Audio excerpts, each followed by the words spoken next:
Sur notre territoire, la richesse de nos paysages dépend de la diversité de nos milieux. Rivières, zones humides, forêts ou encore prairies sont connectés les uns aux autres par ce que l'on appelle des corridors écologiques. Ainsi, ce maillage naturel constitue la trame verte et bleue, véritable réseau essentiel au maintien du vivant.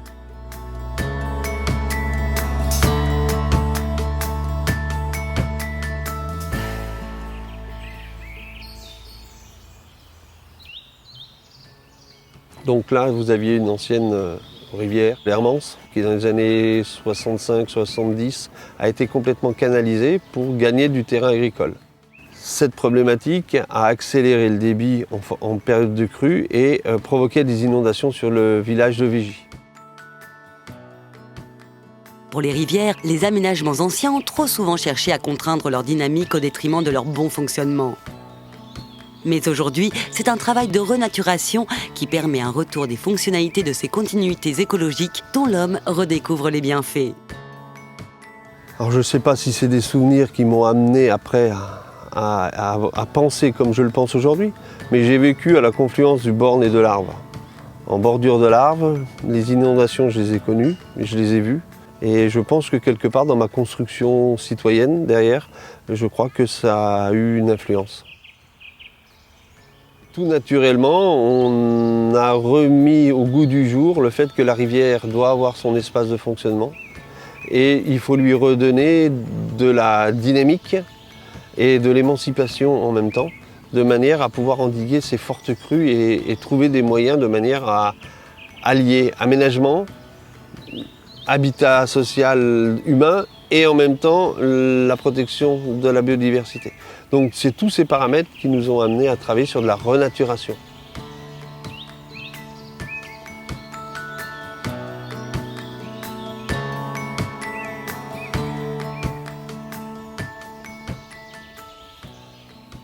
Le génie végétal est apparu sur le fait de cette conception qui a maturé, c'est pas arrivé du jour au lendemain, mais de se dire qu'on était en train de détruire ce que l'homme avait fait.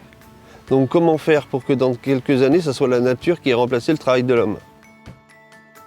Et petit à petit, on s'est dit, voilà, c'est une des solutions, une des pistes. Il faut absolument que dans 20 ans, on ne se rappelle plus que l'homme est intervenu et que la nature a repris sa place. Donc les aménagements en génie végétal, ils permettent de restaurer des milieux, de les protéger en gardant un aspect naturel, en préservant et en améliorant la biodiversité sur le secteur. Donc la connexion, elle est vraiment importante. C'est comme nous, on va relier un point à un autre par une route. Les espèces, elles, ce sera par le biais de ces corridors végétaux. Donc aujourd'hui, vous avez l'Hermance qui est sur plus de 2 km, renaturé, reméandré. Il y a des aménagements qui aujourd'hui ont une vocation environnementale et une vocation sociale, car sur la traversée de Vigy, qui était un village coupé en deux entre Vigy et Foncenay, aujourd'hui vous pouvez traverser la rivière naturellement par des petites passerelles. Et le plus grand bénéfice, on le voit avec la végétation. La faune qui revient.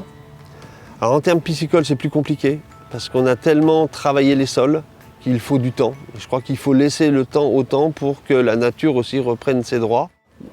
En termes de développement durable, il faut absolument associer la population aux actes que l'on met en place. Et la politique publique ne peut avoir que des effets que si nos habitants s'en rendent compte et l'apprécient.